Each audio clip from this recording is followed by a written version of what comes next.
Welcome back again. Yes, you can see we're at the beach today. I was running a few errands down by the beach and thought, you know what? We're going to do a beach workout. Full upper body workout just based on the equipment we had available. So as you can see, we're starting off with some pull-ups. And we were going for, 10 reps. Like eight. The goal was 10 reps and above. Sometimes we got 8, but the goal was 10 reps in total. And it was a nice workout, man. Nice to switch up the environment. So nice. Like usually, if you're, a follower on my channel, all my workouts take place at home. So today it was nice to be outside, man. Putting in the work, the sun, the sea, the breeze, everything, man. So good, so good. So yeah, as I was saying, it was a full upper body workout. So it wasn't hitting any muscle group specifically. We were just engaging in basically the exercises that we could do with the bars that were available here. Now, one thing I noticed that these bars are definitely thicker than my bar at home, so I couldn't wrap my hand all the way around it. So it kind of made the pull-ups more difficult, and even the gloves weren't really doing their job because they wasn't secure on my hand. It was kind of difficult with these bars. I wouldn't say it was difficult. I would just say it was different. So in future, I'll bring my other gloves that have a strap around them so I can get that full grip, man. But as you see there, I had to adjust my hands and thing because the bars were just thicker. But no issue, no problem. More work for the forearms. So regardless, man, it was good. This is obviously the second set, putting in that work, man, and it was fun. It was fun to switch up the program. As I always say, don't let things get tedious and boring, man. We just switched it up. We had fun with it. Full upper body pull-ups, obviously for the back, the biceps, the forearms, all that good stuff, man. Making sure we get that chin over the bar every time. You understand? And what was nice is I was the only one there, so I could kind of just, move freely how I wanted to move and all the other stuff. But when I say I was the only one there, I was the only one on the equipment. That obviously there was people around, whatever, chilling, but I was the only one on the equipment. I would actually come here more often, but unfortunately it's an hour or just under an hour drive away, and it doesn't make sense for me personally. That's 2 hours lost in a day just driving. So once I move closer, if I move closer to this park setup, then obviously I would come here more often, because for me personally, I prefer to work out outside. I did so in England, I did so in America when I was there for a little bit as well, and to me the vibe's just better, man. When the sun's beaming, cool breeze, it just hits different, man. This was done with no headphones. I didn't have no headphones in. I was just going with the flow of nature, man. So it was nice. It was real nice. Unfortunately, they don't have no dip bars here, so I had to improvise with that, of course. But it was nice being able to, just see different things, man. Changing environment is so good for you, man. So good for the mind and everything. So yeah, if I lived closer, I definitely would, spend more time down here at these bars, man. I love home workouts as well, but just keep things fresh, keep things new. So now you can see we're working the bicep, we're doing the chin-ups now.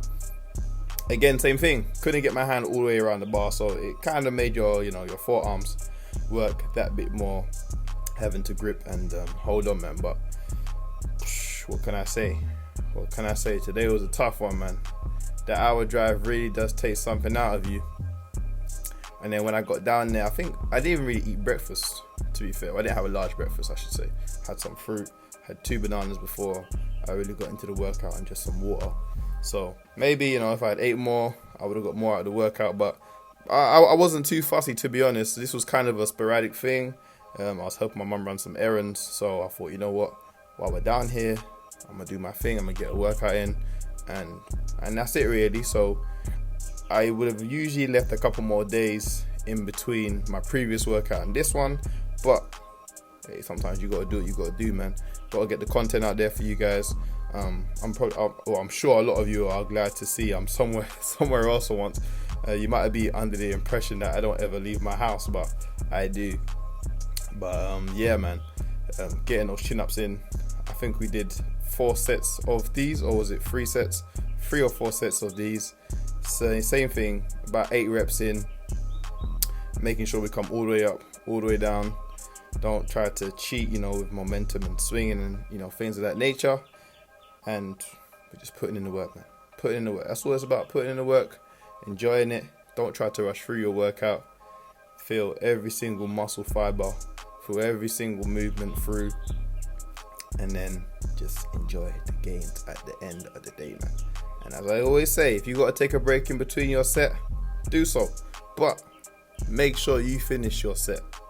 You got to put that mental stimulus in your mind that I will finish what I started. Regardless if I have to stop, if I take a breather, just make sure you finish at the end of the day, man.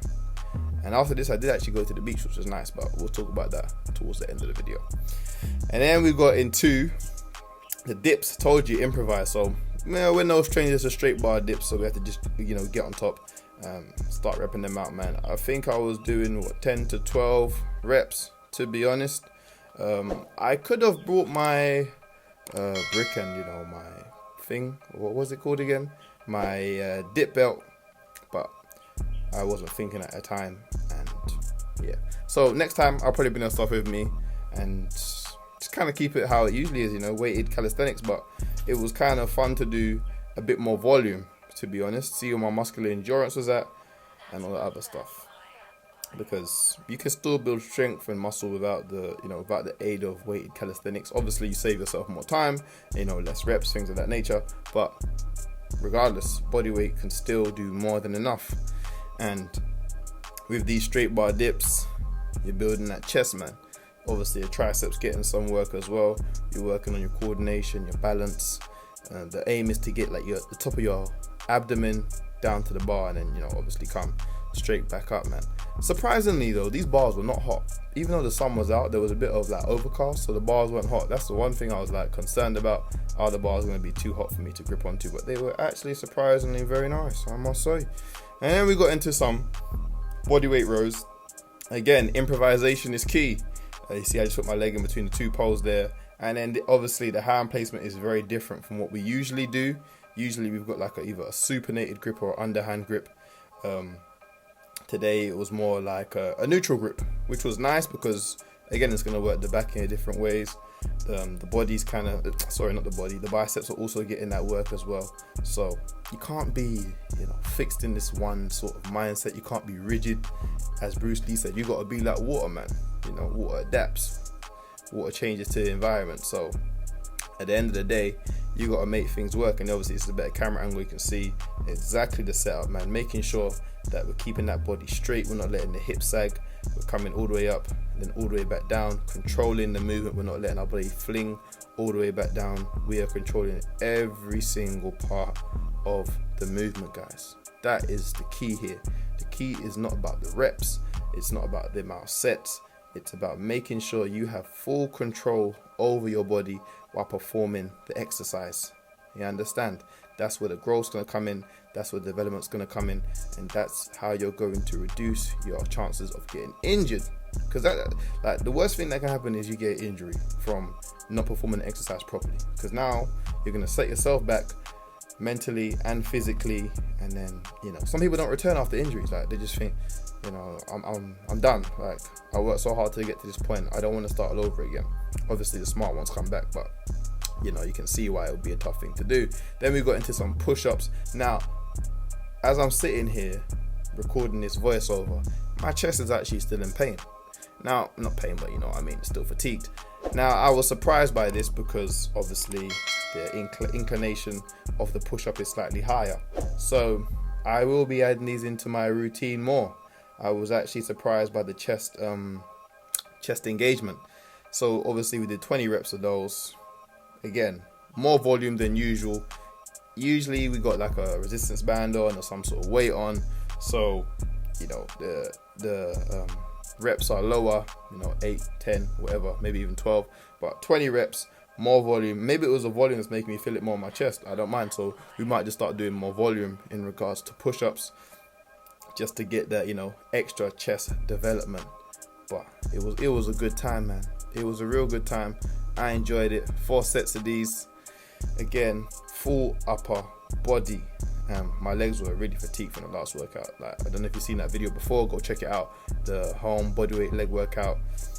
with no equipment, my legs were still feeling it, man. So, making sure that everything's equal. We don't skip leg days, we don't skip upper body days. We make sure everything is equal and you have that nice balanced physique, man, at the end of the day. So on these push-ups, we're making sure that we're bringing our chest all the way down to the bar, coming all the way up. I want to make sure we get an extra push at the top. As you can see, my back kind of pushes out at the top. We don't stop halfway through. We were not doing shorties, we were doing full range of motion. Again, you have your opinion on it, I have mine, so I prefer to do full range of motion, to be honest. And see, quick break, get back to it. That's easy as that. But it was nice to be able to try different things with the bar and all that other stuff. And then we moved into some core, I believe now. I think it's core. I hope it's core. Yes, we did some toes to bars. Now when I'm at home, usually my legs have to be a bit more tucked, so it was kind of nice. My legs wasn't as tucked, even though they still are tucked. The perks of being tall. However, toes to bar, really good for the whole core. Try to eliminate the swing down the bottom. This is not I don't even know what people call it, those crazy swinging things. I've seen some CrossFit videos. I don't know. I ain't mocking CrossFit, but try to eliminate the swing on the way down. Obviously, it's going to be naturally a bit of swing if you're just starting off, or if you're fatigued already. But try to eliminate as much swing as possible. Bring your toes all the way up to the bar, and then your core will develop beautifully. We did, I think it was 3 sets of these, to be honest. Yeah, I'm sure it was about 3 sets, maybe 10 reps. You guys do the counting for me. Let me know in the comments down below how many reps it is, because I know there's some people out there who count every single rep, just so if the person says I did 8 and then you did 6, they're like, no you didn't, you did 6. But I don't know, people got too much time on their hands, to be honest. So anyway, I enjoyed doing these toes to bars, man. I enjoyed the whole workout, to be honest, man. As I said, the change of environment was dope, like really, really dope. It was just so sporadic though. That's the thing. I wasn't even geared up to do anything, and I'm so glad that I hadn't done a workout prior, or else I wouldn't have had the opportunity to do this, man. So hey, sometimes the universe just works in your favor, man. What can you say?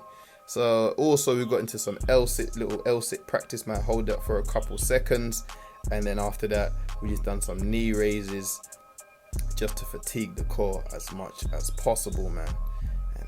As you can see, we're fighting, we're pushing through. Remember, calisthenics, even if you're not even directly working your core or your abs, it's always getting work, because you're always trying to hold a position, you're always controlling your body weight, so the core is always going to be involved, when it comes to things like pull-ups, push-ups, all those things. The core is going to be involved, man. But yeah, L-sit training, good for the hips as well, man. And obviously knee raises is going to give those nice 6-pack abs, obliques, you get the intercostal muscles as well in there, man. And that was it. I think we roughly took about I want to say an hour, or maybe no, actually no, it was longer than an hour. I won't lie, I was probably out there longer than just over an hour. I want to say like an hour and 15, maybe 30. I didn't keep the exact time. Anyway, got into some skin in the cat mobility work for the upper body, man. Guys, please do not skip out on mobility work. Very important. A lot of people think this is dangerous, but it's not. If you train your body to move in a certain way, how can it be dangerous? Like, doesn't make any sense. You want to be able to open up your body, stretch your body in many different faculties, and this one is great for the shoulders, the chest, whole upper body. Like, just try them. You might not be great out to start, but just try them, man. But overall, quality workout. Really enjoyed it. Make sure you subscribe, man. Let me know if you enjoyed the change of scenery, and I'm out. Peace.